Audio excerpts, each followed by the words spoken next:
জীবনের সবচেয়ে বিশেষ দিন, লাল টুকটুকে বিয়ের সাজ। জীবনের এই বিশেষ মুহূর্তটিকে প্রতিটা কোণে চায় নিজেকে সাজাতে, নিজের আনন্দ উপভোগ করতে।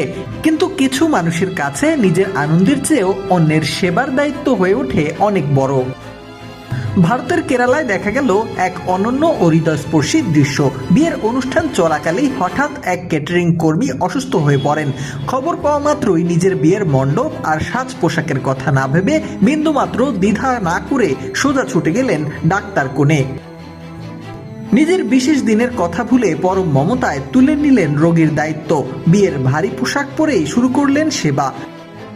পোশাক কিংবা সময় বদলে যায়, কিন্তু এমন মানবিক হৃদয় আর দায়িত্ববোধ যুগে যুগে মানুষের মনে থেকে যায় অনুপ্রেরণা হয়ে। পেশার প্রতি এই সততা আর ভালোবাসাকে জানাই বিনম্র শ্রদ্ধা।